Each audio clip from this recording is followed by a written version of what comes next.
আচ্ছা বলুন তো, রাত্রিবেলা রোজ ওই একঘেয়ে ভাত আর রুটি খেতে কার ভালো লাগে?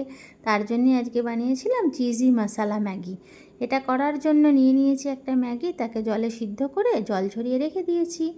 নিয়েছি বাঁধাকপি, ক্যাপসিকাম, মাশরুম, বয়েল কর্ন, পেঁয়াজ, গাজর আর স্প্রিং অনিয়ন।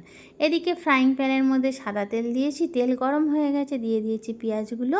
পেঁয়াজটা একটু ভাজা ভাজা হলে দিয়ে দিয়েছি মাশরুমগুলো, ভালো করে নেড়েচেড়ে দিয়ে দিয়েছি গাজর কুচি আর বাঁধাকপি কুচি। তারপরে ভালো করে নেড়েচেড়ে দিয়ে দিয়েছি একটা ডিম। এদিকে ডিমটা ভাজা ভাজা হয়ে গেছে, সমস্ত সবজির সাথে মিশিয়ে নিয়েছি। দিয়ে দিয়েছি বয়েল কর্ন, ক্যাপসিকাম আর নুন।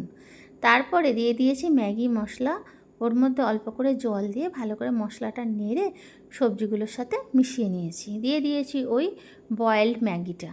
তারপরে ভালো করে নেড়েচেড়ে ওপর থেকে স্প্রিং অনিয়ন দিয়ে দিয়েছি।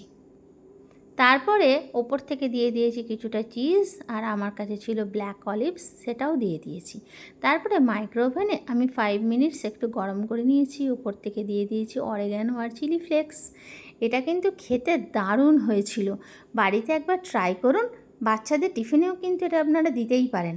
আর কেমন হলো আমাকে কিন্তু অবশ্যই জানাবেন।